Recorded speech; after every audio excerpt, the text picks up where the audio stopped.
daming pera. Pahiram naman, te. Huwag ka nang manghiram, bibigyan na lang kita. Magkano bang kailangan mo? Biro lang, te. Masyado ka namang seryoso. Akala ko kailangan mo. Bibigyan nga kita.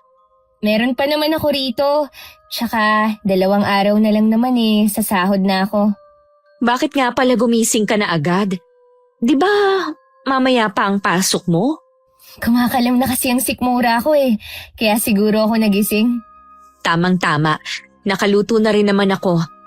Maghahanda na nga rin ako para madalhan ko na ng tanghalian yung 2. Tapos dediretso na rin ako sa tindahan ni Aling Idang para makapagpadala ng pera kina tatay. Sabi ko naman sa'yo ako na ang bahala sa pagpapadala sa mga magulang natin Alam mong hindi mo kakayanin. Aba, 2 pang nag-aaral nating kapatid sa Quezon. Baka kasi mamaya, wala ka nang maipon sa ipinapadala sa'yo ni Kuya Ruel. Diba, balak niyong magpagawa ng bahay sa atin? Huwag kang mag-alala, nakaipon naman ako, tsaka hindi naman madamot si Ruel. Sa bagay nga, ulila na nga pala ang asawa mo at wala rin siyang mga kapatid. Meron naman siyang kamag-anak, si Tia Lagring. Ay, oo nga pala, ang masungit niyang tiyahin. Pinapadalhan ba yun ni Kuya Ruel? Oo naman, malaki ang utang na loob ng kuya mo sa matandang yon, kaya hindi niya pwedeng kalimutan. Siguro hanggang ngayon, gawain pa rin niyang maglakad ng alanganing oras sa labas ng bahay, hanggang dun sa loob ng gubat.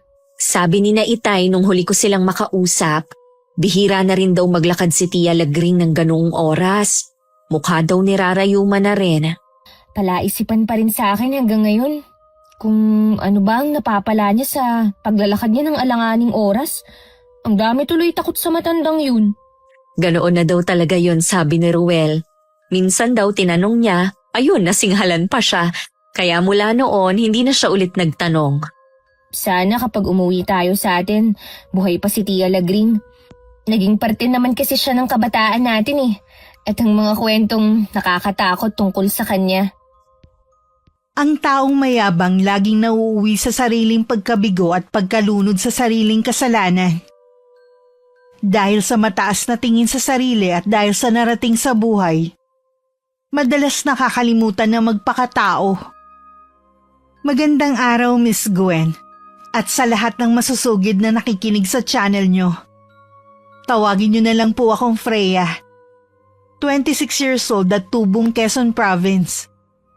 Ang ate ko po talaga ang unang nakadiskubre sa inyong channel. Siya din ang nagkumbinsi sa akin na ipadala ang karanasan namin na may kinalaman sa kababalaghan. Mas mahusay daw kasi kung magsalaysay kumpara sa kanya.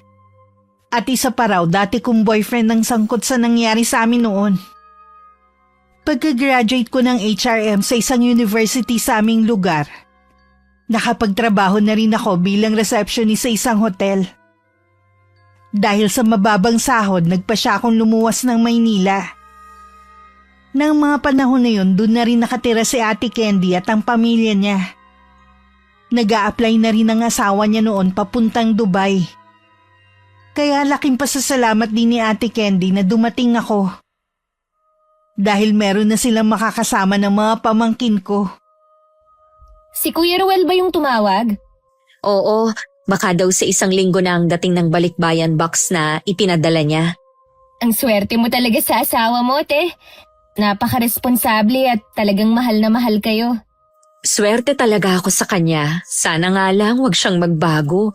Marami kasi akong naririnig tungkol sa mga nagtatrabaho sa Dubai. Kung anong ginagawa ng mga OFW doon. Tigilan mo na kasi ang pakikinig sa ibang tao. Napapraning ka tuloy. Tsaka mararamdaman mo naman kapag may ginagawang kakaiba doon ng asawa mo Oo nga, tsaka lagi siyang tumatawag sa amin ng mga anak niya. Hindi ko na nga lang talaga maiwasan na mangulila sa kanya. Pakiramdam ko ang bagal ng oras.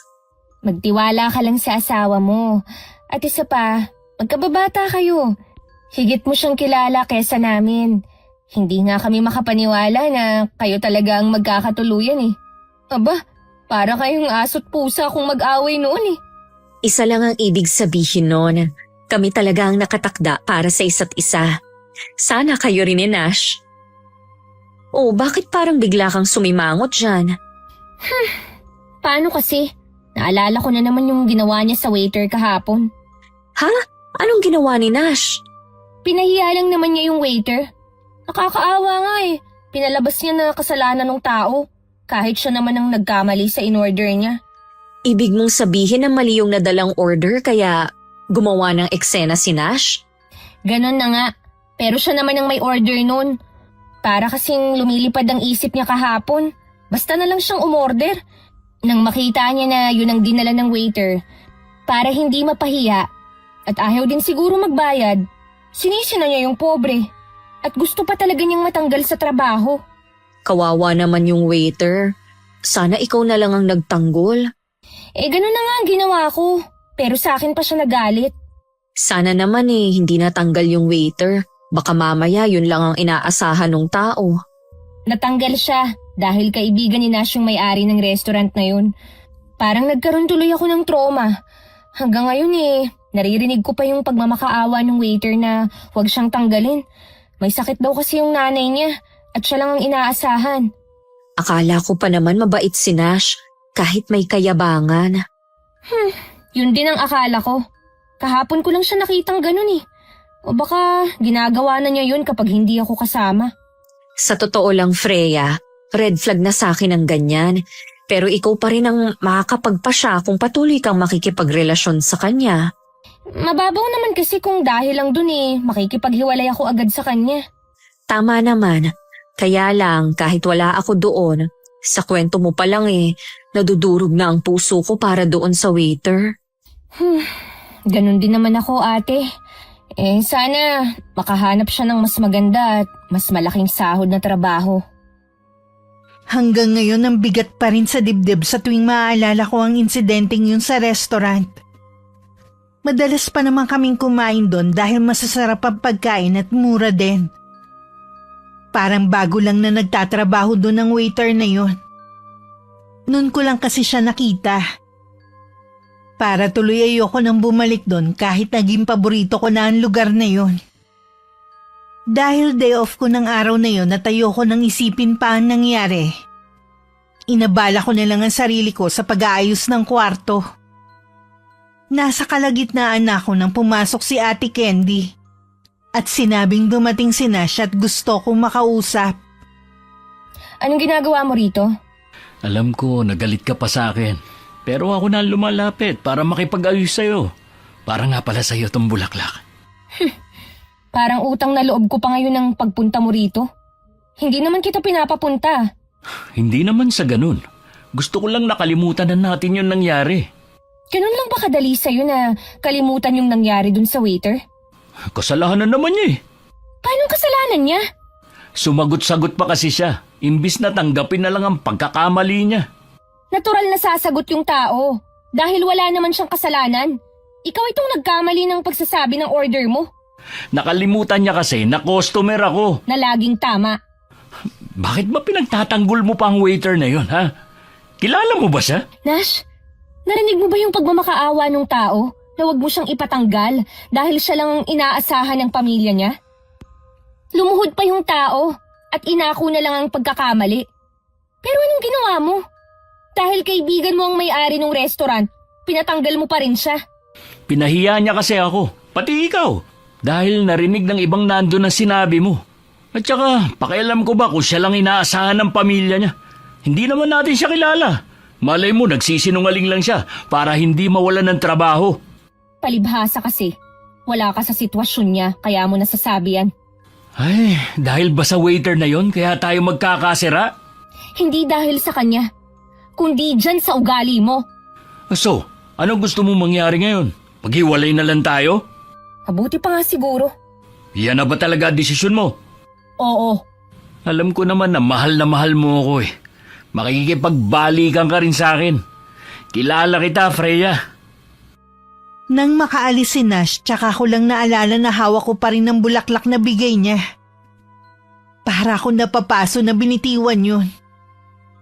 Kung naiba lang siguro ang sitwasyon, baka kiligin na naman ako sa bigay niya. Ngayon ko lang din napagtanto sa loob ng 2 taon naming magkarelasyon, Hindi ko pa pala siya lubusang kilala. Napalingon ako bigla nang tumikhim si Ate Candy. Tama lang ang ginawa mo. Narinig ko lahat at hindi mo binanggit sa akin na lumuhod pa yung waiter. Hindi ko man lang siya nakitaan ng pagsisisi sa ginawa niya. Kaya nga ate, akala ko pa naman sasabihin niya sa akin na nagsisisi na siya at naisip niya na mali ang ginawa niya. Mabuti na rin na nakipaghiwalay ka na sa kanya. Hindi lang naman siyang lalaki sa mundo eh. Ayoko na munang isipin na meron na agad akong ipapalit sa kanya. Hindi ko naman sinasabi na maghanap ka kaagad. Ang ibig ko lang sabihin, mas maraming lalaking karapat-dapat sa iyo. Balang araw, magtatagpo rin ang mga landas niyo. Nasira lang ang mood ko sa pagpunta niya rito. Baliwala ang bulaklak na dala niya kung hindi naman siya marunong tumanggap ng pagkakamali. Oo nga. Maiwan na nga muna kita ate. Itutuloy ko lang yung ginagawa ko sa kwarto. E paano itong bulaklak? Itapon mo na lang yan. Basta ayokong makita yan dito sa loob ng bahay. Nasasaktan din naman ako sa pakikipaghiwalay ko kay Nash. Sa loob kasi ng 2 taon naming relasyon, minahal ko naman siya ng totoo. At naging masaya naman ako sa piling niya. Walang araw na hindi ko rin siya naiisip. Pero pilit kong nilalabanan ang pagkamis ko sa kanya. May 1 linggo na rin kaming hindi nagkikita at nagkakausap. Lumipas ang 2 linggo. Tsaka naman nagpakita sa akin si Nash. Araw-araw niya akong pinupuntahan sa trabaho ko at nanunuyo na makipagbalikan na sa kanya. Hindi daw niya kaya na mawala ako sa kanya. Nangako din siya na magbabago na. Dahil mahal ko naman siya, binigyan ko pa siya ng isa pang pagkakataon. Salamat naman, binigyan mo pa ako ng isa pang pagkakataon. Alam ko naman na hindi mo rin kaya na mawala ako sa'yo eh. Nanghihinayang din kasi ako sa 2 taon nating relasyon eh. At isa pa, hindi naman ako ganun kawalang puso para hindi ka bigyan ng isa pang pagkakataon na magbago. Aminin mo man, malaking kawalan din ako sa'yo. Mahirap nang makatagpo ng katulad ko na gwapo na, may maganda pang trabaho. Ang lakas talaga ng hangin dito, no? Ikaw naman, hindi ka na mabiro. Mabuti pa, kumain na lang tayo. May bagong nirekomenda ang kaibigan kong restaurant. Masarap daw ang pagkain dun. O sige, subukan natin. Pero sana, maging mabait ka na sa mga waiter dun. Pwede bang wag mo nang ipaalala sa akin yan? Ayoko masira ang araw natin pareho. Pasensya na. Pinapatawad na kita. Kita mo? Ang bilis lang kitang patawarin, hindi katulad mo, na nakipaghiwalay ka pa talaga sa akin. Pwede bang wag na nating pag-usapan yan? Tapos na naman eh. Nakipagbalikan na ako sa'yo. Oh, sige, tara na nga. Kanina pa ako nagugutom eh. Habang nasa loob kami ng restaurant, nag-message ako kay Ate Candy. Sinabi ko rin na mamaya na akong magkukwento kung bakit kami magkasama ni Nash. Habang hinihintay namin ng mga order na pagkain, iginala ko muna ang paningin ko sa paligid. Iilan lang nga nandun para kumain. Maganda naman ang ambience ng buong lugar. Nagdududa tuloy ako kung masarap nga ba ang mga pagkain doon. Oh, ano masasabi mo? Okay naman. Nagtataka nga lang ako. Bakit iilan lang ang kumakain? Nakita ko naman ang menu. Hindi naman ganun kamahal ang mga pagkain dito.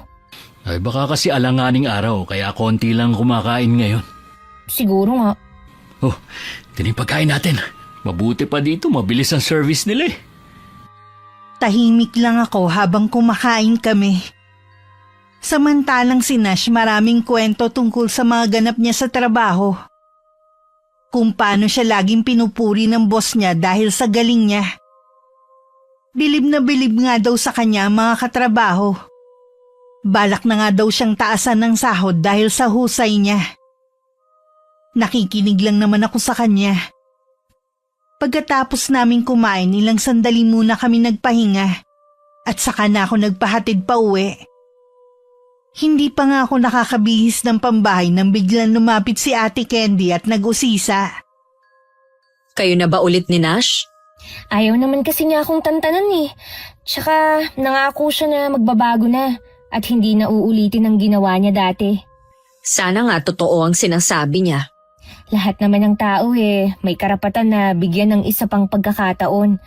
At isa pa, yun pa lang naman ang unang beses na ginawa niya yun sa ibang tao. Sana wag mong pagsisihan ang desisyon mong to. Hindi naman siguro. Sayang din kasi yung 2 taon naming pinagsamahan eh. Tsaka, mahal ko rin naman talaga si Nash. Iyon ang sabihin mo kaya nakipagbalikan ka sa kanya. Bakit pa parang nag-iba na ang tingin mo kay Nash? Dahil ba sa ginawa niya sa waiter? Hindi lang yun. Noon pa napapansin ko na ang sobrang kayabangan niya. Ang layo ng ugali niya kay Ruel. Ganun na yata ang ugali ni Nash noon pa. Kaya wala na tayong magagawa. Kung ganun man ang ugali niya, sana naman magbago siya alang-alang sa'yo. Baka nga magbago pa siya. Wag na muna natin siyang husgahan ngayon. Pinag-aaralan ko rin naman yung ugali niya kung kaya ko bang pakisamahan ng matagal. Paalala lang naman ang sa akin. Ako ang unang masasaktan kapag may ginawa siyang hindi maganda. Alam ko naman na kabutihan ko lang ang iniisip mo. Sabi mo kumain na kayo, edi hindi ka na maghahapunan yan. Hindi na te. Magpapahinga na lang ako at maaga pa ang pasok ko bukas. 1 buwan din ako naging abala sa trabaho kaya naging madalang ang pagkikita namin ni Nash. May 2 kasing nag-resign. Kaya nagkaroon ng hiring ang hotel kung saan ako nagtatrabaho. 2 ang trainees namin. Yung isa nasa akin at graveyard shift pa kami. Medyo stress din ako dahil halos fully book kami at marami din na nagwo-walk-in. At kahit inaantok na ako, tinuturuan ko pa rin yung bagong pasok. 1 araw tumawag si Nash. Sabi niya kung pwede kami magkita sa dating restaurant na kinakainan namin na pag-aari ng kaibigan niya sa day off ko. Hindi ko maiwasang magtaka. Dahil siya mismo ang umayaw na doon dahil sa nangyari sa kanila nung waiter. Umuo na rin ako sa kanya. Sa totoo lang, namimiss ko na rin kasing kumain doon. Nang dumating ang araw ng pagkikita namin, napansin ko agad na parang may bumabagabag sa kanya. Hindi nga niya naubos ang pagkain niya. Nash, may problema ka ba? Wala naman. Gusto lang kita makasama. Mahigit 1 buwan naman kasi mula nung kumain tayo na magkasama. Kilala kita, kaya alam ko na merong gumugulo sa'yo. Hindi ko kasi alam kung paano sisimulan. Problema ba sa trabaho? Hindi sa trabaho ko. Masyado akong magaling para magka-problema doon. Kung ganun, ano ba ang dahilan at bakit balisa ka? Di ba, kilala mo naman ang may-ari ng restaurant na to? Paano ko ba siya makakalimutan? Tinanggal niya sa trabaho yung kawawang waiter. Ano naman ang tungkol sa kanya? Wala na siya. Ha? Anong ibig mong sabihin na wala na siya? Nung 1 linggo, tumawag yung asawa niya. Lahat kami na kaibigan niya, pinapatawag para magpaalam. Patay na siya, Freya. Teka, may sakit ba siya? Para namang malakas siya at malusog nung huli ko siyang makita. Wala nga siyang sakit at maingat yun sa katawan. Sa mga kinakain niya. Kaya yun ang pinagtataka namin at ng pamilya niya. Bakit sa sandaling panahon, nagkaroon siya ng hindi malamang karamdaman? Hindi ba siya pina-check up sa doktor? Maraming doktor daw ang pinagdalan sa kanya ng pamilya pero ni isa walang nakaalam sa tunay niyang sakit. Kaya sumuko na lang ang kaibigan ko at nanatili na lang sa bahay nila hanggang sa mamaalam na nga siya ng tuluyan. Naku, ano kaya ang naging dahilan ng pagkamatay ng kaibigan mo? Hindi ko alam kung maniniwala ako sa sinabi ng asawa. Sabi niya kasi, baka daw may kumulam dun. Alam mo, sa totoo lang, naniniwala ako sa kulam. Maraming klase ng uri yun. Kung tama ang hinala ng asawa ng kaibigan mo, napakatindi naman ng sumpa na ibinigay sa kanya. Isipin mo, sa maiksing panahon, nagkaroon agad siya ng sakit hanggang sa mamatay na siya. Naku, matindi ang galit ng taong gumawa nun sa kanya. Palaisipan pa rin sa pamilya niya kung sinong pwedeng gumawa nun at kung ano ang motibo. Baka meron siyang nakaalitan o naagrabyado kaya siya pinakulam. Yun lang ang pwedeng maging dahilan. Hindi ko kasi alam kung meron siya nakaalitan eh. Mula kasi nung hindi tayo kumain dito, hindi na kami ulit nagkita. Maliban na lang nung pinatawag niya ako. Halos hindi na nga siya makapagsalita nun eh. Ang naintindihan ko na lang, mag-iingat daw ako. Normal lang naman siguro na sabihin niya yun. Dahil sabi mo nga, malala na siya. At namamaalam na siya sa inyong mga kaibigan niya. Nung sabihin niya yun, bigla kasi akong kinilabutan. Sa dami kasi naming nandun. Sa akin lang niya sinabi yun habang nakaturo siya sa akin. Kaya alam ko na para lang yun sa akin. Ipagdasal mo na lang ang kaluluwa ng kaibigan mo para matahimik siya. Wala na naman tayong magagawa kung totoong ang kinulam siya eh. Maging aral na lang siguro na maging maingat tayo sa mga nakakasalamuha natin. Lalo na't hindi natin talaga kilala. At higit sa lahat, piliin natin ang maging mabait sa kapwa. Hindi kasi natin alam kung ano ang pinagdadaanan nila sa buhay. Baka tayo pa ang maging dahilan para lalo silang malugmok sa problema. Hindi na muling sumagot si Nash. Iginala na lang niya ang paningin sa buong restaurant. Para bang inaalala niyang namayapang kaibigan. Nalaman ko rin na kapatid na ng kaibigan nito ang namamahala sa buong lugar. Hanggang makauwi kami, naging tahimik lang siya. Nung nasa bahay na ako, bigla na lang sumagi sa isip ko yung waiter noon. Ilang araw ding laman ng isip ko ang nangyari sa kaibigan ni Nash.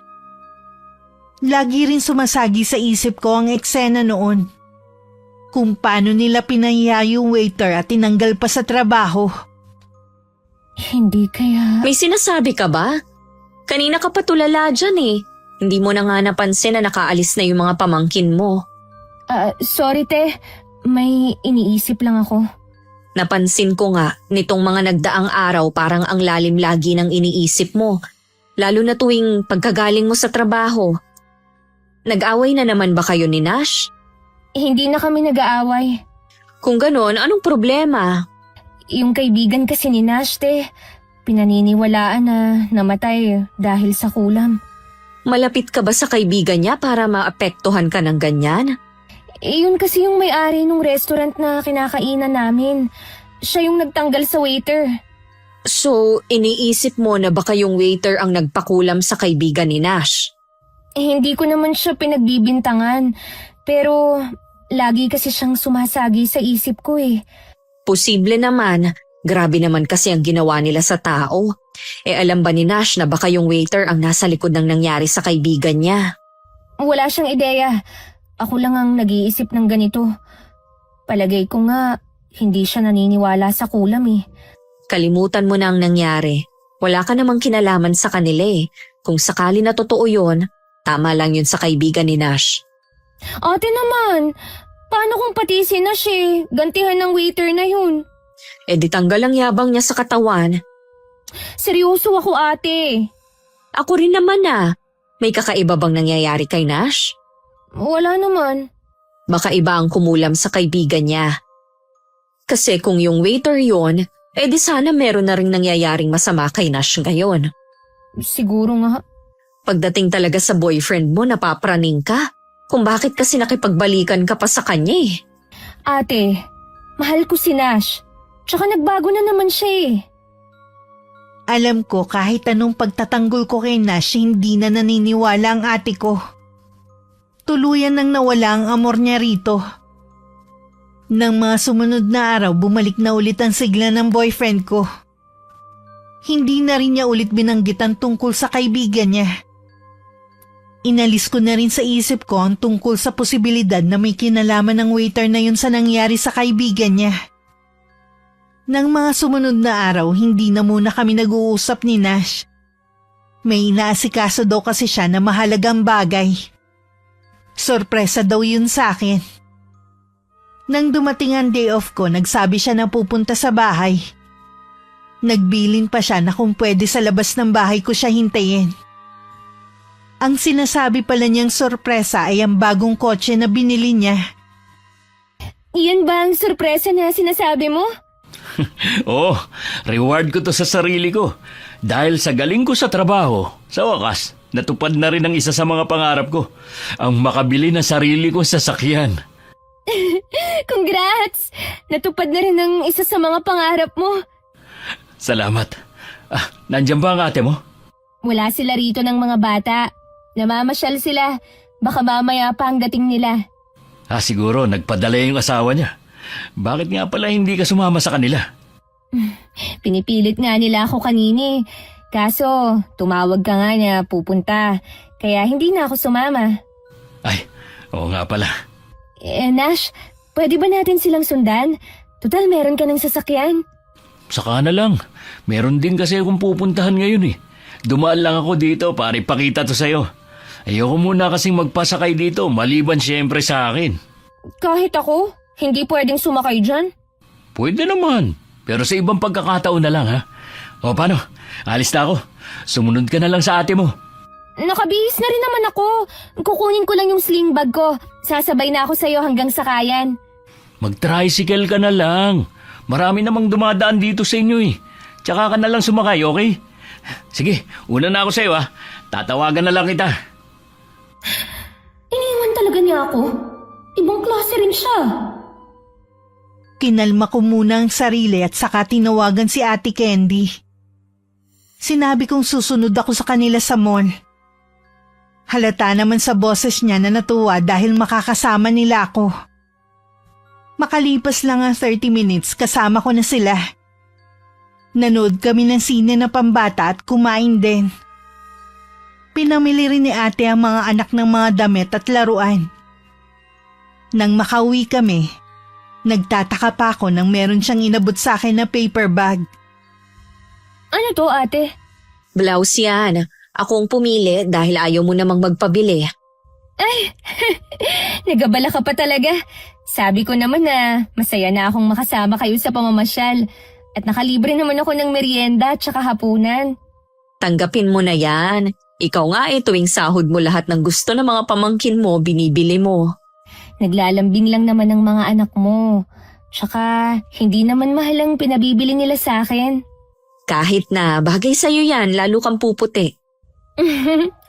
Salamat Paborito ko pa talaga yung kulay. Siya nga pala. Bakit nga pala pumunta dito kanina si Nash? Para ipakita at ipagyabang ang bago niyang kotse. Talaga? Nakabili na siya ng kotse? Oo, nagpapahatid nga ako sa kanya kung nasan kayo eh. Tsaka na raw ako sumakay. Lalong lalaki ang ulo nun. Bahala siya. Ayokong makialam sa kanya. Baka mamaya may masabi pa siya. Siguro naman makikinabang ka rin. Mapupuntahan mo na rin ang mga lugar na gusto mo. Ay, sana nga. Pero kung ayaw naman niya akong pasakayin, ayos lang naman sa akin. Wala naman akong karapatan na magreklamo eh. Oo nga pala, kakain ka pa ba?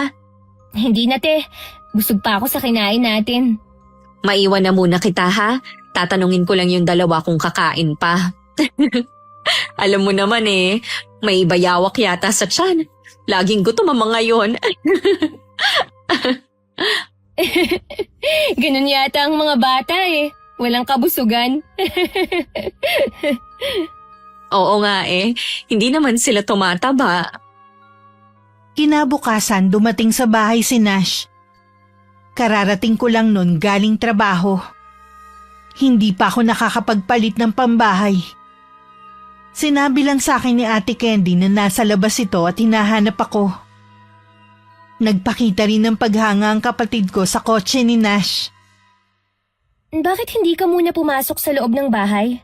Sa susunod na lang. Hindi naman kasi ako magtatagal Bakit nga pala nandito ka? Hihingi sana ako ng pabor sa'yo. Anong pabor? Kung pwede sana, dito ko iparada yung kotse ko. Alam mo naman kasi na walang garahe sa bahay Ipagpapaalam ko muna kay Ate Candy. Bakit kailangan mo pang magpaalam sa kapatid mo dito ka naman nakatira? Oo nga. Kaya lang, si Ate Candy ang nagbabayad sa upa rito. Pansamantala lang naman Mabuti pa rin na sabihin ko. Bilang respeto na rin. Sige na, payagan mo na siyang pumarada dito sa atin. Pansamantala lang naman Magandang gabi, Ate Candy. Salamat pumayag ka. Mga ilang araw lang naman to eh. Paano ka nga pala uuwi niyan kung iiwan mo ang kotse dito? Parating na naman yung pinsang ko na may kotse na nakatira din sa village namin. Sa kanya ako sasabay. Ganun ba? Tumuloy ka muna sa bahay. Wag na, Ate Candy. Tumawag kasi kanina yung si Jeff eh. Malapit na raw siya rito. Oh, ayan na pala siya eh. Paano? Alis na ako ah. Bukas ko na lang babalikan ang kotse ko. O sige, mag-iingat ka. Nang makaalis ang mga yun, tsaka lang kami pumasok sa loob ng bahay. Nilak na rin ni Ate Candy ang pinto. Tumuloy naman ako sa kwarto para magbihis. Kanina pa kasi ako nangangati. Dahil sa alikabok at usok na kumapit sa akin habang nasa biyahe. Wala pala silang paradahan sa bahay nila? Wala nga ate. Kaya nagtataka rin ako kung bakit siya bumili ng kotse. Mabuti pumayag ka. Pansamantala lang naman eh, tsaka para hindi ka na bumiyahe. Sumabay ka na lang sa kanya, makakamenos ka sa gastos at hindi mauusukan. Malalaman natin kung papayag siyang pasakayin ako. Bakit naman? Girlfriend ka niya. Ay, hindi ko pa pala nababanggit sa'yo, te. Maliban sa pagiging mayabang, may pagkamadamot din yun. Anong ibig mong sabihin? Baka kaya dito rin niya gustong iparada ang kotse niya para hindi hiramin. O kaya walang makisakay sa kanya. Ngayon ko lang sasabihin to sa'yo. Mula nun, mabibilang lang sa daliri ang pagkakataon na nililibre niya ako kapag kumakain kami sa labas. Noon pa man halata ko na yun sa kanya. Kaya nga nung binigyan ka niya ng bulaklak, nasabi ko na lang na isa yung himala. Pero hindi mo pa rin siya magawang iwan? Ewan ko ba? Ewan ko kung ano bang nakita ko sa kanya. Kapag nagpakita ulit siya ng hindi magandang ugali, iwan mo na. Hindi mo kailangang magtiis sa kanya. Oo naman, te. Minsan lang ako magbibigay ng isang pagkakataon. Ang sinabi ni Nash na pansamantala tumagal ng ilang buwan na nakaparada ang kotse niya sa tapat ng bahay namin. Ni minsan din hindi man lang niya ako maihatid sa trabaho. Kahit ilang beses ako naglalambing sa kanya. Madalas din siyang tumawag para sabihin na bantayan ko ang kotse niya. Baka kasi magasgasan ng mga anak ni Ate Candy. Hindi ko nalang binabanggit sa kapatid ko ang bagay na yun. Isang araw nagreklamo na rin ang katabi naming apartment. Hindi ko kasi alam kung sinasadya ba ni Nash na hanggang tapat ng kabilang inuukupan ng sasakyan niya. Hindi ko na napigilan na pagsabihan siya nung pumunta sa bahay. Hoy Nash, ayusin mo naman yung pagpark ng sasakyan mo. Nakakaabala ka na sa mga nangungupahan sa kabila eh. Minsan, nakaharang na ang likuran ng kotse mo at hindi makalabas ang motor nila. Anong magagawa ko kung malaki yung kotse ko? Tsaka bulok naman ang motor nila eh. Dapat sa labas na lang nila pinarada. Huwag kang magsalita ng ganyan. Baka mamaya marinig ka. Wala akong pakialam. Sa totoo lang, bulok yung motor nila. Teka nga, ano ito? Ano bang tinutukoy mo? Ito may guhit ng marker. Ay, langya naman Baka naguhitan to ng mga pamangkin mo, marker ang ginamit Hindi lumalapit ang mga pamangkin ko sa kotse mo. Kaya wag mo silang pagbibintangan Wala naman kasing bata dito kundi yung dalawa mong pamangkin eh. Pinagsabihan ko ang mga yon. Kaya imposible na sila ang gumawa niyan. Baka nung umalis ka at may pinuntahan, doon niya naguhitan. Paano mo naman nalaman na hindi ang mga pamangkin mo? Lagi ka namang wala rito. Ikaw, paano ka nakakasiguro sa sinasabi mo? Hindi mo naman nakita? Nakakainis naman talaga. Kung naiinis ka na, dalhin mo na lang yung kotse mo at huwag mo nang ibalik kahit kailan. Naghahanap na nga ako ng ibang pagpaparadahan, huwag kang mainip. Sus! Matagal mo na yung sinasabi. Inabot na nga ng ilang buwan yan dito Naguhitan na nga yung kotse ko ikaw pa ang galit. Akala mo naman hindi na mabubura. Punasan mo lang, mawawala na yan. Sana pagsabihan mo rin ang mga pamangkin mo. Hindi ka pa talaga marunong mahiya, Nash? Ha? Ikaw na nga itong nakikiparada Akala mo kung sino ka pang siga. Boyfriend mo ko tapos ganyan ka magsalita. Girlfriend mo ko. Ni minsan mula nung magkakotse ka, hindi mo man lang ako maihatid sa trabaho ko. Siguro naiinggit ka sa akin, Bakit naman ako maiinggit sa'yo, ha? Baka nga hulugan lang yung kotse mo eh. Sinasabi mo lang na cash mo binili. Ay, makaalis na nga. Mabuti pa nga. Huwag mo na rin yung ibalik dito. Kinabukasan pag-uwi ko nandun na naman ang kotse ni Nash. Para bang nananadya pa. Dahil ang likod nito nakaharang na naman sa may pintuan ng kabilang apartment. Huminga na lang ako ng malalim. Pakiramdam ko kasi sasabog ako sa sobrang inis. Pumunta ako sa kabilang kwarto at nakita ko si Ate Candy na pinupunasan ng bimpo ang pamangkin ko. Ilang araw na kasing nilalagnat ang bata. Naupo ako sa paanan ng kama at pinagmasdan ng pamangkin ko. Ang hirap talaga makita ang ganito. Lalo na siguro sa kapatid ko na kung pwede lang naakuin na ang sakit ng anak. Ate, dalhin na kaya natin si Zab sa ospital. Ilang araw na kasi siyang nilalagnat eh. Kanina kasi bumuti na ang lagay niya. Tapos ngayong hapon inaapoy na naman ang lagnat. Ayusin mo na lang ang mga gamit niya, te. Dalhin na natin siya sa ospital. Kinakabahan na rin ako eh. Paano si Chris? Ako na ang bahala sa kanya. Si Zab na lang muna ang intindihin mo. Ang hirap talaga kapag malayo sa mga magulang. Namimiss ko na tuloy sina nanay at tatay. Kung nandito lang sila, hindi ako matataranta ng ganito. Nandito naman ako para damayan kayo eh. Kaya sige na, ayusin mo na ang mga dadalhin. Lalabas lang ako para mag-abang ng tricycle. Paglabas ko, bahagya pang umaambon. Nag-abang na ako sa labas ng tricycle. Pero may ilang minuto na akong nakatayo doon, wala pa ring dumadaan na walang pasahero. Maya-maya dumating naman si Nash. Bigla ako nabuhayan ng pag-asa. Nash! Ay, mabuti na lang dumating ka. Pwede mo bang ihatid si Ate Candy tsaka si Zab sa ospital? Nasaan sila? Nasa loob pa. Kanina pa nga ako nag-aabang dito ng tricycle eh. Lahat may pasahero. Malubha ba ang sakit ng pamangkin mo? Ilang araw na kasi na mataas ang lagnat. Lagnat lang pala eh. Ate Candy! Handa na ba kayo? Oo, nandiyan na ba ang tricycle? Puro may pasahero ang mga dumadaan eh. Nandito naman si Nash. Pwede naman niya kayong ihatid. Talaga, Nash? Ihahatid mo pala kami. Salamat ha. Wala akong sinasabi na ihatid ko kayo. Nash! Maawa ka naman sa pamangkin ko. Sandali lang naman eh. Lagnat lang naman yan eh. Mag-tricycle na lang sila. O sige, teka. Ako na mag-aabang. Pasensya ka na, te ah. Hindi talaga siya maaasahan sa ganitong emergency. Ayos lang. Pakidala na lang ang maliit naming bag. Ako nang bahalang magbuhat kay Sab. Sa labas na lang din tayo mag-abang. Sige, te. Paglabas namin nandun na ang tricycle. Inarkila na lang yun ni Ate Candy para diretsyo na sa ospital. Pinagbilin pa ng kapatid ko ang isa niyang anak. Sinabihan ko naman siya na tawagan agad ako kapag nasa ospital na sila. Baka may kailangan pa kasi si ate. Bakit hindi mo na lang sinamahan ng ate mo? Alam mo naman na may isa pang anak si Ate Candy. Ay, oo nga pala. Bakit ba natataranta kayo? Lagnat lang naman ang sakit ni Zab. Baka kasi may impeksyon ng pamangkin ko. Lalo na't ilang araw na ang lagnat niya. Mabuti nga paglabas ko saktong may dumaan na tricycle. Kung hindi, masasakyan pa ng pasyente ang kotse ko. Talaga bang wala akong pakialam, ha? Masyado kang makasarili. Bakit ka nagagalit? Kotse ko yan eh. May karapatan akong tumanggi. Umalis ka na.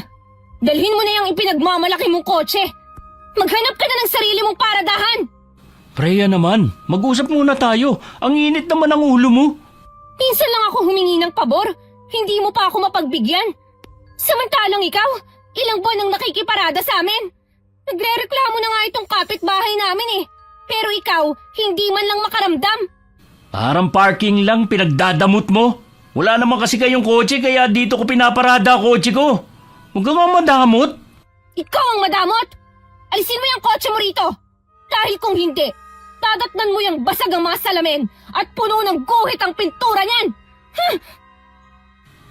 Freya, sandali lang. Buisit, muntik na akong tamaan ng pinto. Bahala ka nga. Akala mo naman kawalang ka sa akin. Tumabi ako sa pamangking ko sa higaan habang hinihintay ang tawag ng kapatid ko. Ilang oras din ako naghintay bago tumawag si ate.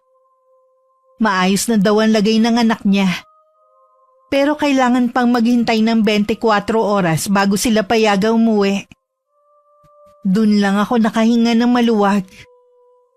Kinabukasan, pagpasok ng pamangking ko sa eskwelahan, pinuntahan ko si Ate Candy sa ospital para masamahan siya. Pasensya ka na sa ugali ni Nash ha, ate. Baka hindi ka pa nauumpog ha? Pinalayas ko na siya kagabi. Sabi ko, kapag hindi pa niya inalis ang kotse niya sa atin, dadatnan niya yun na basag ang mga salamin at puno ng guhit ang pintura. Magagawa mo ba talaga yon?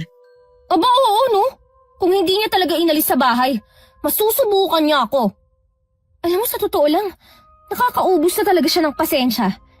Hindi siya marunong mahiya na nakikiparada na nga lang siya. Sana nga hindi na siya bumalik sa bahay. Nahihiya na rin kasi ako sa kapitbahay natin eh. Pati ba naman harap nila sinakop na? Siya nga pala, baka nagugutom ka na. Dinalhan kita ng pagkain. Ay, salamat. Ngayon ko nga lang nararamdaman ng gutom dahil sa sobrang pag-aalala ko kay Sab. Ako na muna ang bahala sa pagbabantay kay Zab para makapagpahinga ka muna bago tayo umuwi mamaya. Nung hapon pinayagan na makalabas ang pamangking ko dahil okay naman ang mga lab test niya. Masigla na rin ang bata na parang hindi galing sa pagkakasakit. Nang makarating ng bahay, nagkatinginan kami ni Ate Candy. Dahil nadatnan naming nandun ang kotse ni Nash. Pagkababa ng mga gamit, agad ko siyang tinawagan. Nagbanta akong tatawag ng mga tao para maalis lang ang kotse niya sa bahay namin.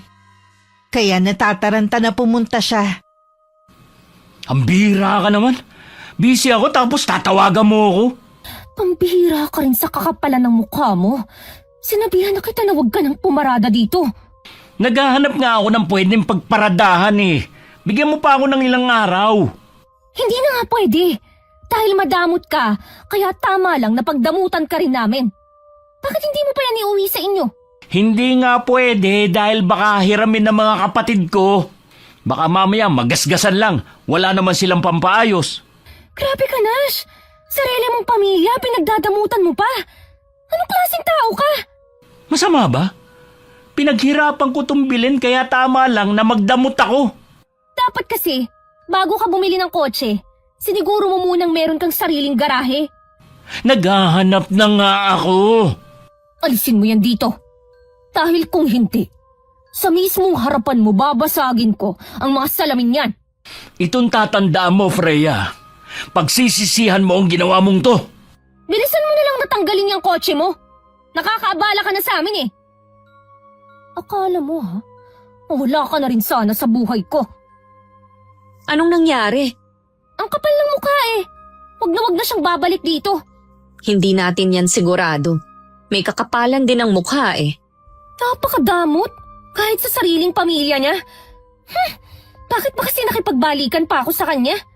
Kung lagi mo siyang inaaway, baka siya na mismo ang lumayo. Sana nga. Nung gabi tumawag sa akin si Nash at nagmamakaawa. Dahil kanina pa raw siya nagmamaneho, wala talagang maparadahan ng sasakyan. Pagod na raw siya at mauubos na ang gasolina niya.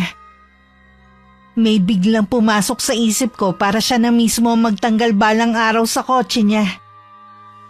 Nang dumating siya, hindi na ako lumabas para harapin siya. Kinabukasan nakita ko ni Ate Candy na kinukuha na ng litrato ang kotse. Anong ginagawa mo? Kinukunan ko ng litrato ang kotse ni Nash. Alam ko. Ang ibig kong sabihin para saan. Total naman, wala siyang sariling garahe. Mabuti pang ibenta na lang niya ang sasakyan. Ipopost ko to sa marketplace. Sigurado akong maraming magkaka-interest dito. Dahil bago pa. Loka ka talaga. Baka mamaya imalaman niya ni Nash. Malalaman naman niya talaga.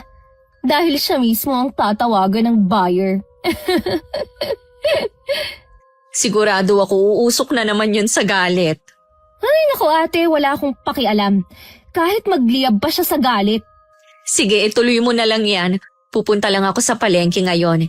Ikaw na muna ang bahala kay Sab, ha? Kalahating oras ko palang pinupost yun nang makatanggap ako ng message kay Nash. May ilan daw taong tumatawag sa kanya tungkol sa kotse niya. May nakapost daw kasi sa marketplace na binibenta daw ang kotse dahil wala siyang sariling parking. Hindi ko na lang yun sinagot habang tawa ko ng tawa mag-isa. Nahinto lang ako nang maramdaman ko na parang merong nakatingin sa akin. Paglingon ko sa may poste sa kanan ko, nandun ang isang tao na nakasuot ng jacket na may hood. Nang makita siguro na nakatingin ako sa kanya tsaka siya nagmamadaling umalis. Ako kaya ang tinitingnan niya? Sino kaya siya? Sa kabila ng mga ginawa ko, ayaw pa rin kunin ni Nash ang kotse niya sa amin. Kaya ang ginawa ko, nag-post ulit ako na kailangan ng mabili ang kotse at sa mababa ko lang ibinibenta. Habang ginagawa ko yun, biglang nagtayuan ng mga balahibo ko sa batok. Paglingon ko, nakita ko na naman ang taong nakahood at sa direksyon ko nakatingin. Natakot na ako dahil nasisiguro kong ako talaga ang pakay niya. Naging balisa tuloy ako tuwing uuwi. Baka kasi bigla na lang niya akong abangan. Nang nasa bahay na ako, sinabi ko yun kay Ate Candy. Hindi kaya stalker mo yon? Baka isa sa mga nag-check-in sa hotel na pinapasukan mo tapos nakursunadahan ka. Hindi naman malabo yun. Pwede kaya natin siyang i-report? Natatakot kasi ako eh. Alam mo naman ang oras ng pasok ko. Paiba-iba. Alam mo ba yung bago nating kapitbahay, yung anak nila, pulis? Talaga? Hindi ko alam eh. Hihingi tayo ng tulong. Mabait naman ang mag-asawa dyan sa kabilang unit. Sandali ko tuloy nakalimutan yung ginawa kong kalokohan sa kotse ni Nash. Matigas din ang lalaking yun. Hindi pa rin niya kinukuha ang kotse niya. Tawag nga ng tawag sa akin eh. Alam na niya siguro na ako ang nag-post sa marketplace na ibinibenta ang kotse niya. Siguradong gulong-gulo na ang utak niya. Baka lagi nang natataranta yun sa trabaho. Aba, baka mawala ang galing niya. Wala na akong pakialam sa kanya. Kahit matanggal pa siya sa trabaho niya. Wala ka na bang nararamdaman na pagmamahal sa kanya? Mahal ko pa rin naman siya. Kaya lang sa ugali niya kasi ako sumusuko eh. Kahit naman ako eh. Grabe yung ginawa niya na hindi man lang kami hinatid sa ospital ni Zab. Kaya tama lang ang ginawa kong pagganti sa kanya. Kaya lang mukhang hindi naman tinatablan eh. Nangiinis pa nga dahil hindi pa kinukuha ang sasakyan niya. Bahala siya. Sa susunod, sa labas na ako magpapaskil na ibinibenta ang kotse niya. Habang nasa trabaho ako, hindi ko akalain na pupuntahan ako ni Nash at dun mag-e-eskandalo. Nagpanggap siyang customer na hindi ko pina-check-in dahil fully book na daw ang dahilan ko. Dahil doon nagalit ang Chinese na may-ari ng hotel. Sinabi rin kasi ni Nash kung saan siya nagtatrabaho at binanggit din niya ang pangalan ng boss niya. Tinerminate agad ako. Dahil ang rason, hinahadlangan ko daw ang pagkita ng hotel. Napaiyak na lang ako sa galit pagdating sa bahay. Hindi rin mapigilan ni Ate Candy ang magalit dahil sa ginawa ni Nash sa trabaho ko. Bawal ang ginawa ng management na basta ka na lang tanggalin. Ngayon ko lang naisip pero wala na rin akong balak na ilaban pa ang karapatan ko. Hindi ako makapaniwala sa ganoong paraan kagagantihan ni Nash. Kapag pumunta siya dito, ako mismo ang kakausap sa kanya. Ang kapal niya, hindi pa nga niya kinukuha ang sasakyan niya eh. Ayaw niyang gamitin dahil sa takot na maluma agad. Parang gusto ko na lang tutuhanin ng banta sa kanya. Huwag mong gagawin dahil ikaw lang lalo ang mapapasama. Teka, parang may tao sa labas. Si Nash ang dumating. Biglang nag-init ang ulo ni Ate Candy at gusto sana siyang sugurin pero naawat ko lang. Pero hindi napigilan ng kapatid ko na bungangaan ito. Ang kapal naman ng mukha mo para pumunta dito pagkatapos ng ginawa mo. O bakit? Kapatid mo naman ang nagsimula. Kunin mo na yung kotse mo at huwag ka na ulit babalik dito. Kukunin ko na talaga. Buti nga sa'yo na walang ka ng trabaho. Walang yaka? Hayop! Umalis ka dito! Kung ayaw mong tawagin ko ang kapitbahay naming pulis. Kapitbahay nyo? Pulis? Oo, ang may-ari ng bulok na motor. Kaya kung ako sa'yo, bilisan mo nang umalis dito. Freya, wala na tayo. Huwag ka na ring umasa na susuyuin pa kita pagkatapos ng ginawa mo. Magpapasalamat pa nga ako dahil tuluyan ka nang mawawala sa buhay ko. Habang nag-uusap kami, biglang dumating ang taong laging nagmamasid sa akin. Tinanggal niya ang hood na tumatakip sa kanyang muka. Pareho kami nagulat ni Nash at hindi inaalis ang paningin sa lalaking nasa harapan namin. Kilala kita. Anong ginagawa mo rito? Matagal na kitang hinahanap para maningil. Ano sinasabi mo? Wala akong utang sa'yo, ha? Dahil sa'yo, naging mahirap palalo ang buhay namin. Dahil sa'yo nawala si inay. Hindi ko man lamang siya naipagamot. Tumigil ka nga dyan. Huwag mo ko sisihin sa nangyari sa'yo. Mauumpisahan ko na rin sa wakas ang paghihiganti ko sa'yo. Magagaya ka rin sa kaibigan mo. Anong kinalaman mo sa pagkamatay ni Celso? Hoy! Hoy, bumalik ka rito! Huwag kang tumakbo! Kilala mo ba ang lalaking yon? Mabuti pati, pumasok na lang tayo sa loob ng bahay. Mabuti pa nga, ayoko na rin makita ang Nash na yon. Siguro, kaya niya ako sinusubaybayan dahil hinahanap niya si Nash. Hindi niya siguro alam ang bahay nito. Yun bang lalaki? Paano niya nalaman kung saan ka nakatira? Malamang sa trabaho. Lagi naman akong nakasuot ng uniform eh. Baka mula dun sinundan niya ako. Bakit sa mga sinabi ng lalaki, may malaking atraso sa kanya si Nash? Siya yung waiter, te. Yung natanggal sa trabaho na pinahiya ni Nash at ng kaibigan niya. Mabuti, hindi kanya binalak gantihan. Ipinagtanggol ko siya noon. Kaya siguro hindi siya nagalit sa akin. Mukhang may kinalaman din siya sa pagkamatay ng kaibigan ni Nash. Tama nga pala talaga ang hinala ko. Siya ang nagpakulam sa kaibigan ni Nash. Mabuti na nga lang at wala na kayo ni Nash. Huwag ka nang makialam sa taong yun mula ngayon. Paano kung sunod naman niyang ipakulam si Nash? Hindi na natin problema yon. Harapin niya ang matinding karma niya. Dahil nawalan na ako ng trabaho, nagmukmuk na lang ako sa bahay. Hindi na rin nagparamdam si Nash sa akin. Sakto namang 2 linggo tumawag sa akin ng EA ng hotel na dati kong pinapasukan. Gusto daw akong pabalikin ng may-ari. Mag-report daw ako sa Lunes. Pero buo na ang desisyon ko na hindi na ako magtatrabaho doon. Siguro natakot ang mga yon na gumawa ka ng aksyon laban sa kanila. Di sana noon pa. Hindi ko na kailangang paabuti ng 2 linggo. Tama lang ang ginawa mo na hindi bumalik sa hotel na yon. Sigurado naman na marami ka pang mapapasukan na mas maganda. Papahinga na lang muna siguro ako. Bala kong umuwi muna sa atin. May ipon naman ako eh. Mabuti pa nga, balak din namin umuwi ng mga bata sa bakasyon. Namimista ng mga bata ang lolo at lola nila eh. Okay lang ba kayo ng mga bata na walang kasama? Oo naman, huwag mo na kaming alalahanin. Ilang linggo na lang naman susunod na rin kami sa probinsya natin. Tsaka may kapitbahay naman tayong pulis. Baka sa 1 linggo na ako uuwi. Hindi ko lang sinasabi kay ate pero ang bigat ng dinadala ko. Sa maiksing panahon kasi ang daming nangyari. Mahirap din sa akin na pakawalan si Nash. Pero ayoko naman maging miserable ang buhay ko sa kanya.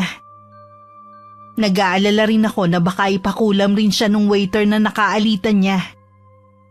O baka nga inumpisa na nito ang paghihigante. Dumating ang araw ng pag-alis ko. Maliban sa pasalubong sa pamilya namin ni ate, nagpadala rin siya ng para sa tiyahin ng asawa nito na si Tia Lagring. Ilang araw na ako nung nakakaalis nang biglang sumulpot si Nash sa bahay ni ate. Anong ginagawa mo dito? Ate Candy, pwede bang makausap si Freya? Wala siya dito.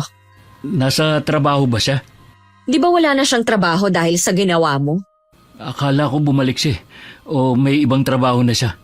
Ngayong alam mo na wala siya dito, umalis ka na. Nasan siya ngayon? Ano bang pakialam mo kung nasan siya? Di ba hiwalay na kayo? Naisip ko kasi na mahalaga pala siya sa akin. Huli ka na. Wala nang pakialam si Freya sa'yo.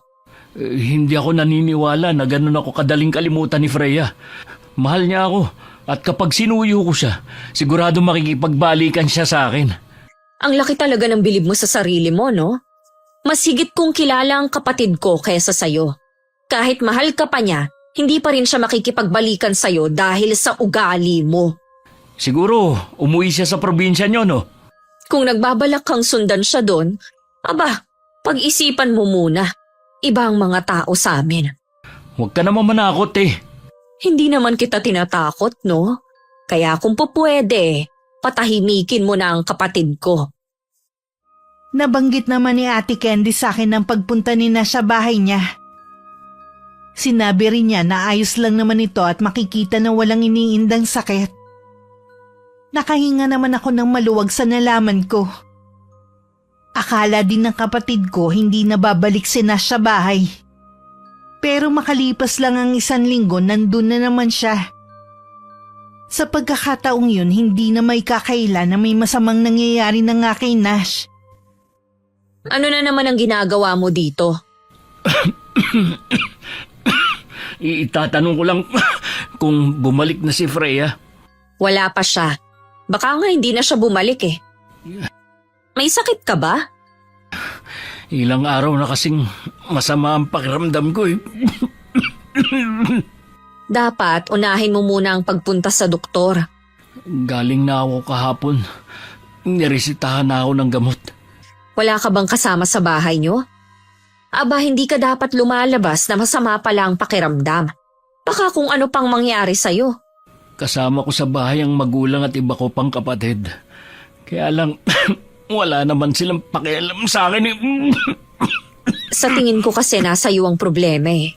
Baguhin mo na yung ugali mo para magkaroon sila ng pakialam sa'yo. Sa tingin ko nga, kaya siguro hindi nagmamalasakit ang magulang ko sa akin. Mabuti pa umuwi ka na lang at magpahinga. Nabanggit ko na rin kay Freya na nanggaling ka dito. Ayaw na niyang makibalita pa sa'yo kaya nakikiusap ako sa'yo. Tigilan mo na siya. Sige, alis na ako. Akmang papasok na ng bahay si ate nang mapansin niya na 2 ang anino ni Nash. Tinitigan pa niya yun ng maigi. 2 nga talaga. Ang isa nga lang may 2 sungay. Bahagya pa siyang napaatras at napatakip ng bibig niya. Totoo kaya ang nakita ko? Kailangan itong malaman ni Freya. Hindi ako agad nakausap ni Ate Candy ng araw na yun dahil pinuntahan ko ang mga kaibigan ko.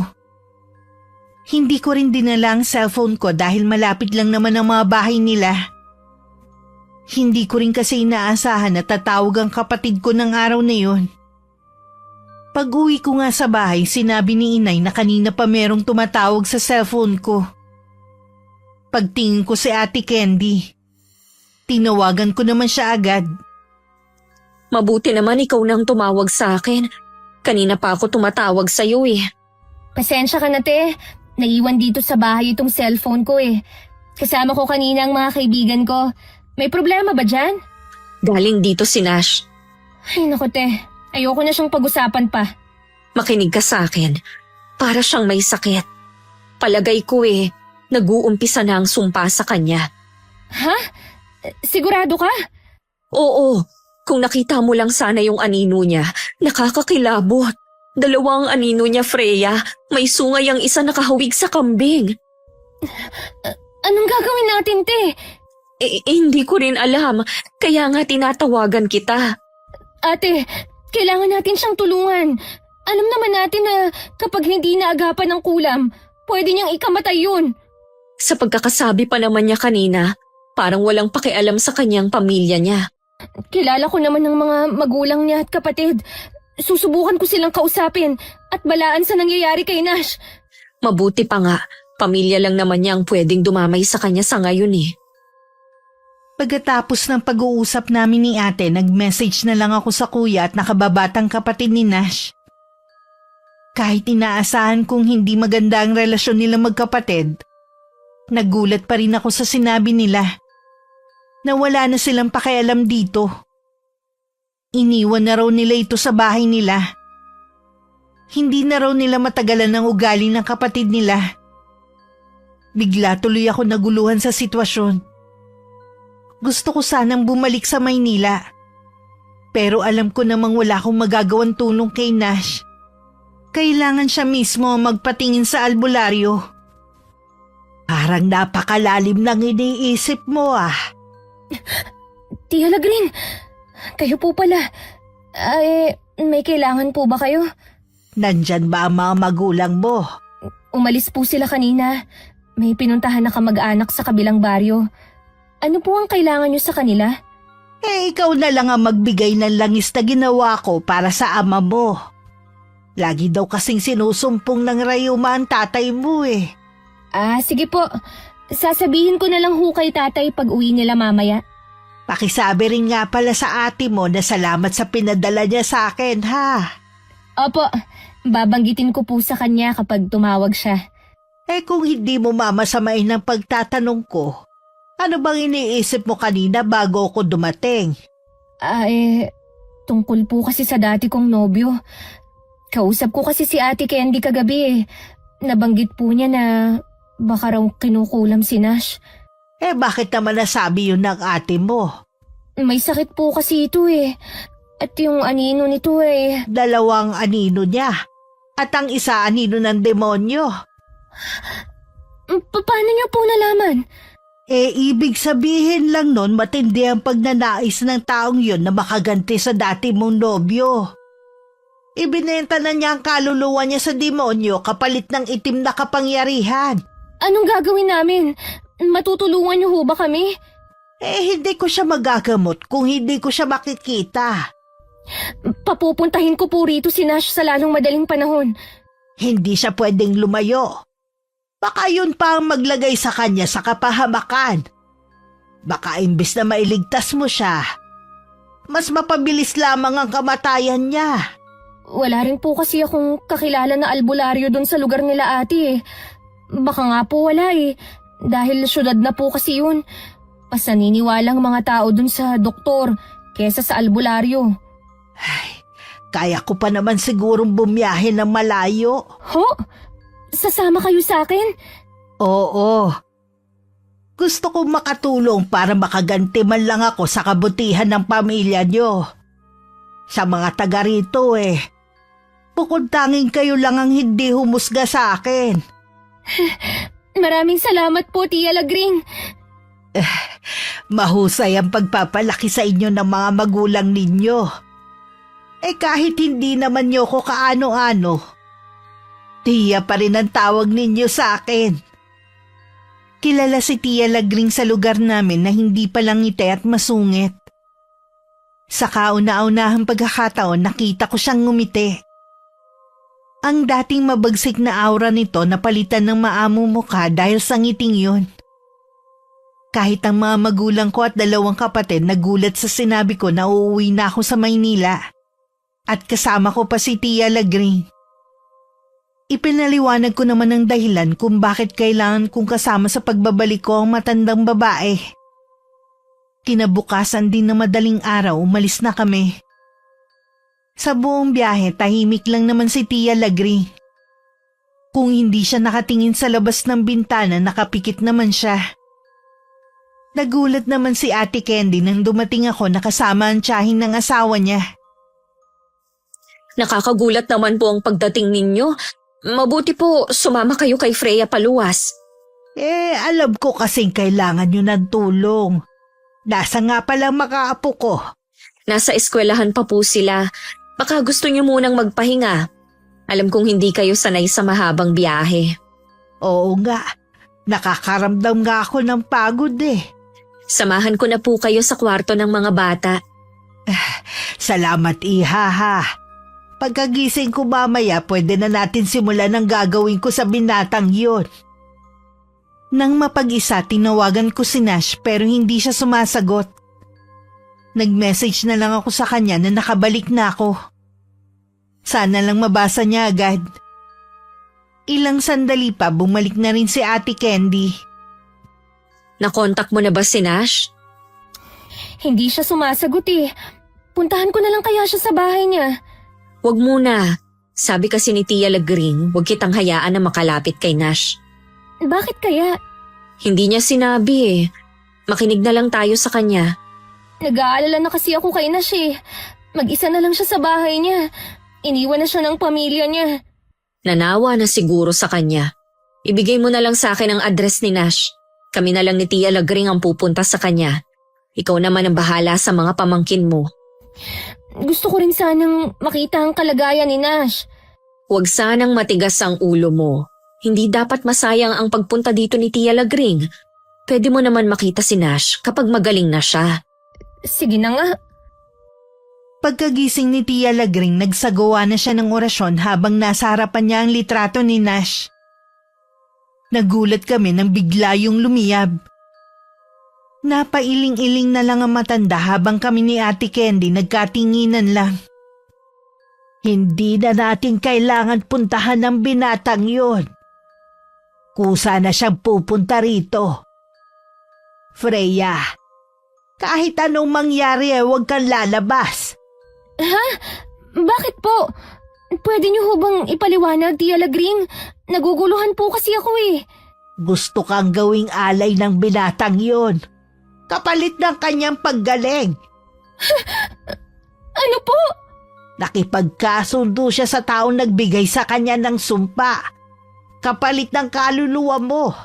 Kaya pala hinahanap ka niya. Ang sama talaga niya. Kaya siguro iniwan siya ng pamilya niya. Huwag ka matakot, Freya. Hanggat narito ko, hindi ka niya magagalaw. Gusto ko pa naman siyang tulungan. Tapos siya, gusto niya akong ipahamak. Kaya nga tumutol ako sa gusto mong mangyari na dalhin siya sa lugar natin. May hinala na kasi ko sa mangyayari. Nakumpirma ko lang ngayon. Ang mabuti pa, magkulong kayo ng mga bata sa kwarto. Kami na ang bahala ni Tia Lagring na harapin si Nash. Sumunod ka na lang, Iha. Nararamdaman ko na ang presensya niya. Tahimik naman akong sumunod. Niyaya ko mga pamangking ko na sa kwarto muna at maglalaro kami. Nagpatugtog na lang ako para malibang kami ng mga bata. Samantala, nasa labas na si Nash. Lumabas naman si Ate Candy at si Tia Lagring. Alam kong nandyan si Freya. Gusto ko siya makausap. Alam ko na ang pakay mo sa kanya. Hindi mo magagawa ang gusto mo. Hindi ko alam ang sinasabi mo. Gusto ko lang talaga siya makausap. Namimiss ko na siya. At gusto kong magsimula kami ulit. Tumigil ka na nga. Kahit anong mangyari, hindi mo makukuha si Freya. Tanggapin mo na lang ang kapalaran mo. Bakit hindi mo na lang ilabas si Freya? Hayaan nating siya magdesisyon kung tatanggapin pa ba niya ako. Sino ba naman ang papayag na siya ang magiging kapalit para mawala ang sumpa sa'yo? Anong sinasabi mo, Ate Candy? Huwag ka nang magmaang-maangan pa. Alam na namin ang nangyari sa'yo. Nakikiusap ako. Ilabas niyo na si Freya. Hirap na ako eh. Napakamakasarili mo talaga. Di bali nang mapahamak ang kapatid ko basta ikaw gumaling. Minahal mo ba talaga si Freya, ha? Tingin ko kasi sa'yo, hindi marunong magmahal.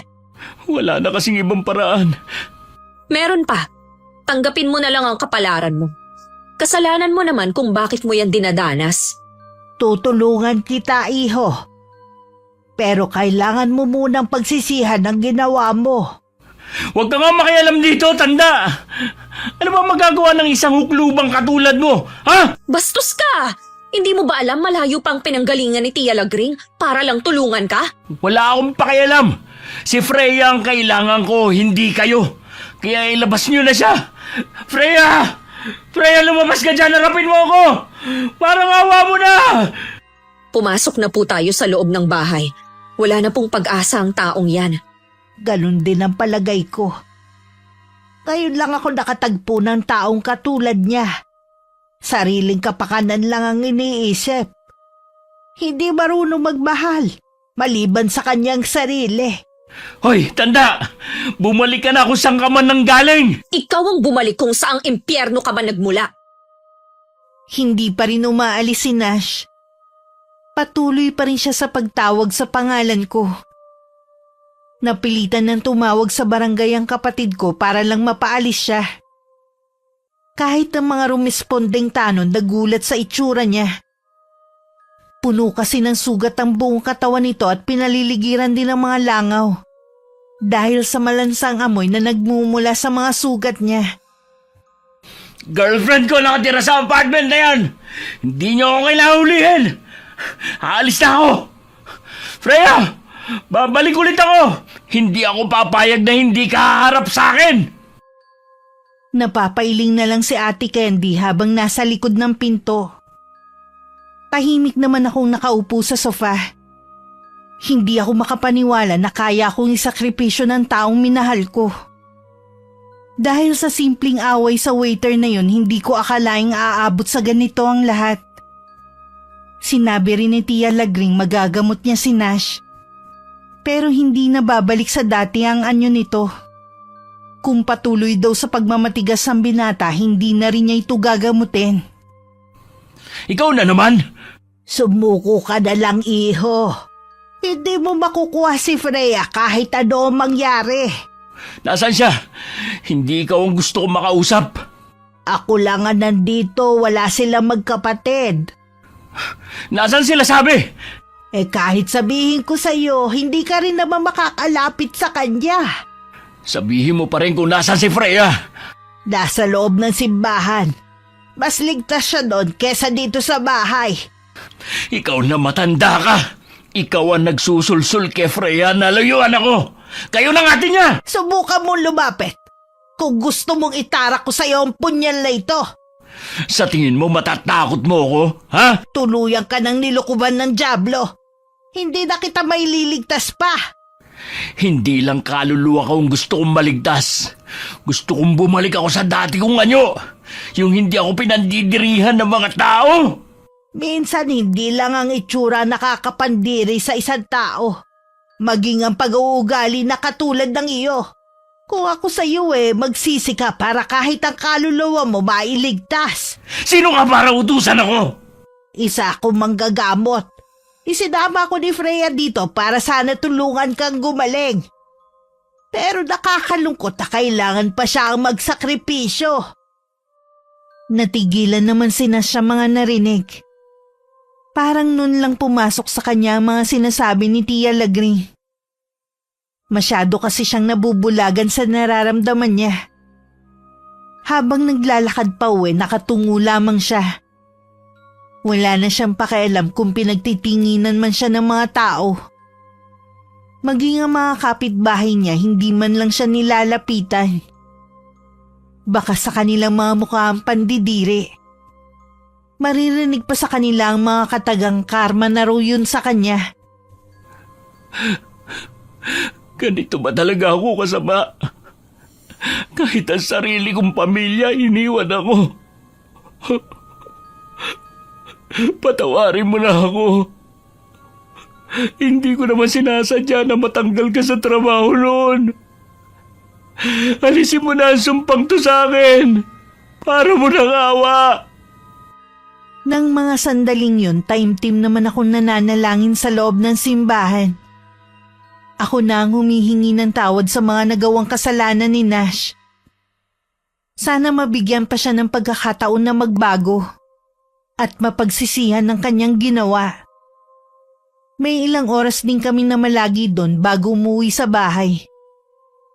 Habang pauwi kami ni Ate Candy, naisipan kong puntahan ng restaurant kung saan natanggal ang waiter. Anong gagawin natin dito? Huwag mong sabihin na nagugutom ka. May gusto lang akong malaman. Baka meron pa kasi silang record ng waiter na nakaalita ni Nash. Gusto ko siyang puntahan at kausapin. Dito pala nangyari yun. Siya yun. Ha? Sino? Yung waiter. Hindi ko alam na nakabalik na siya rito. Mabuti. Hindi ka na mahihirapan na hanapin siya. Naiwan na muna kita, te. Babalik agad ako. Nagulat pa ang waiter nang bigla akong sumulpot sa harapan niya. Pinagtatabuyan niya ako nung una dahil baka daw mawalan siya ng trabaho kung makikita sila ng may-ari. Nangako naman ako sa kanya na hindi na mauulit ang nangyari noon. Sa pakikipag-usap ko, nalaman ko na dumana sila ng matinding paghihirap dahil hindi agad siya nakahanap ng trabaho. Namatay din ang nanay niya dahil wala silang pera para madala ito sa ospital. Sinisisi niya ang lahat ng kamalasan na dinanas niya kay Nash at sa kaibigan nito. Natagalan lang siya sa paghihiganti sa dati kong boyfriend dahil hindi niya alam kung saan to nakatira. Sa huli, naging maayos naman ang pag-uusap namin. Anong nangyari?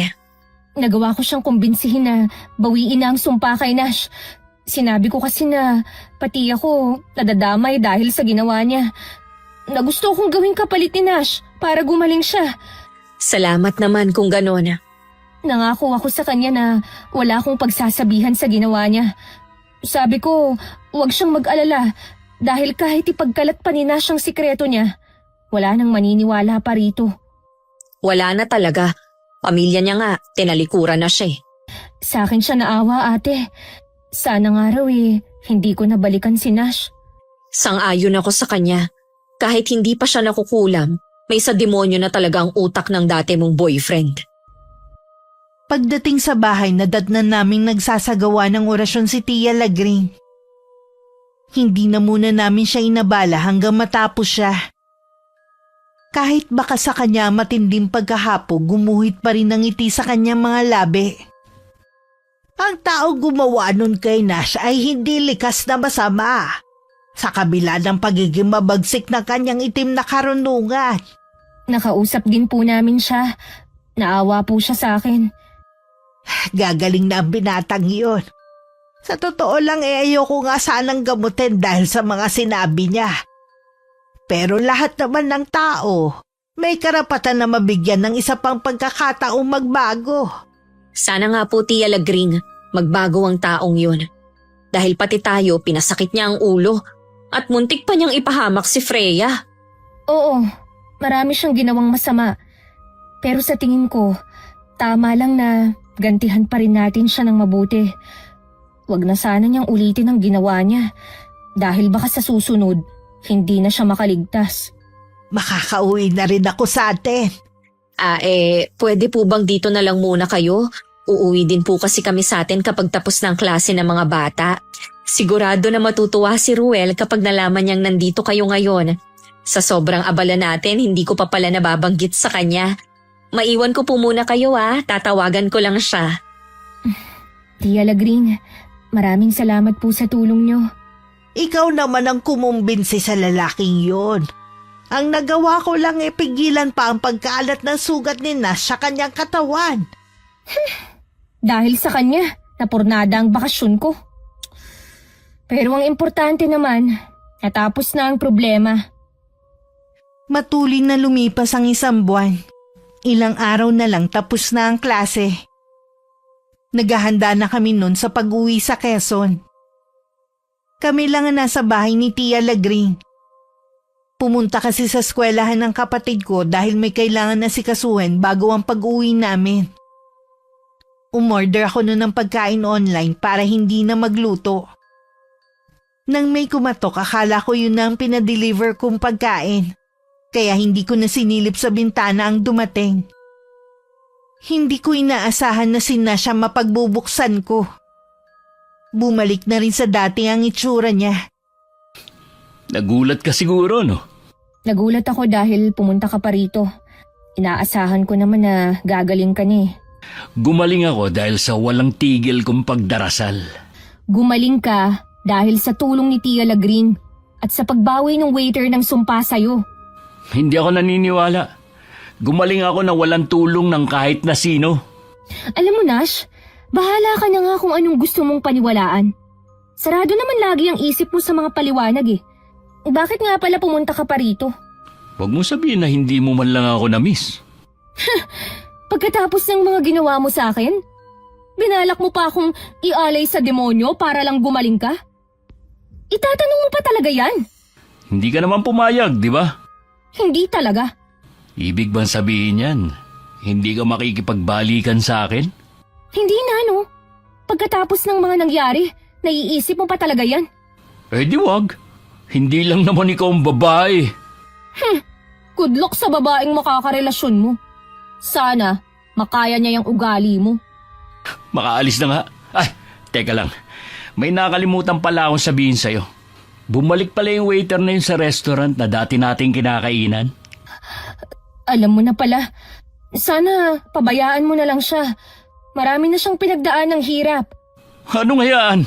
Hindi pwede, no? Hindi ko palalampasin ang ginawa niya. Anong ibig mong sabihin? Pinatanggal ko uli siya sa trabaho. Mabuti na lang pinagbigyan ako ng bagong may-ari ng restaurant dahil kaibigan ako ng kapatid niya. Talaga bang wala kang pakialam sa kapwa mo, ha? Wala talaga. Ikaw nga pinatanggal ko sa trabaho. Siya pa kaya? Paano kung balikan ka niya ulit? Hindi niya na magagawa yon dahil pinagkalat ko na ang ginawa niya. Magtatago na yon.